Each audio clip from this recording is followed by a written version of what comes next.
Hello बच्चों, part 8 है आपका विशेषण। आज हम विशेषण पढ़ेंगे। रिया ने अपने जन्मदिन की तस्वीर अपने दोस्त सुभी को ईमेल की है। सुभी इन तस्वीरों को देख रही है। आइए हम भी उन तस्वीरों को देखें और उन तस्वीरों के बारे में कुछ बताएं। इस तस्वीर में रिया ने लाल फ्रॉक पहनी है। बच्चों ने तिकोनी टोपियां पहनी हैं। रंग बिरंगे गुब्बारे लगे हैं। मेज पर एक केक रखा है। उस पर कुछ मोमबत्तियां लगी हैं। छोटे छोटे बच्चे खुश हो रहे हैं। ऊपर दिए गए वाक्यों में लाल, तिकोनी, रंग बिरंगे, एक, कुछ और छोटे छोटे शब्द क्रमशः फ्रॉक, टोपियां, गुब्बारे, केक, मोमबत्तियां और बच्चे शब्दों की विशेषता बता रहे हैं। ऐसे विशेषता बताने वाले शब्दों को हम विशेषण कहते हैं। अतः हम कह सकते हैं कि जो शब्द संज्ञा और सर्वनाम की विशेषता बताते हैं उन्हें हम विशेषण कहते हैं। विशेषण क्या होते हैं बेटा? कि जो शब्द संज्ञा और सर्वनाम शब्दों की विशेषता बताते हैं, उनकी क्वालिटी बताते हैं, उन्हें हम विशेषण कहते हैं।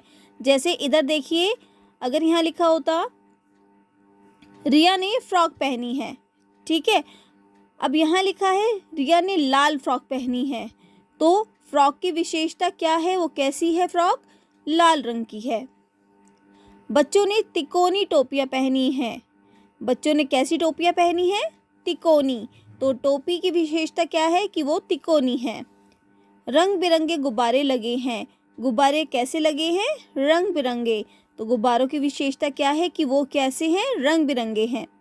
मेज पर एक केक रखा है। मेज पर कैसा कितने केक रखे हैं? मेज पर एक केक रखा है। उस पर कुछ मोमबत्तियां लगी हैं।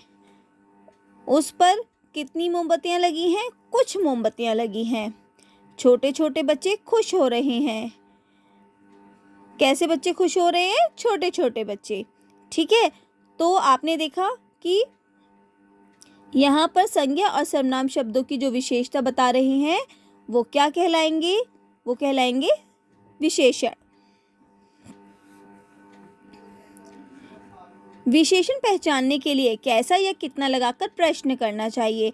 अगर आपको ये पता लगाना है कि इस वाक्य में कौन सा शब्द विशेषण है, तो हम उसका प्रश्न बना सकते हैं। जैसे मैंने अभी आपको इस गद्यांश में बताया, मेरी साड़ी पीली रंग की है। साड़ी कैसे रंग की है? पीली। मेरे पर्स में 50 रुपए हैं। पर्स में कितने रुपए हैं? 50। तो ये दोनों शब्द क्या हो गए? विशेषण शब्द। ओके।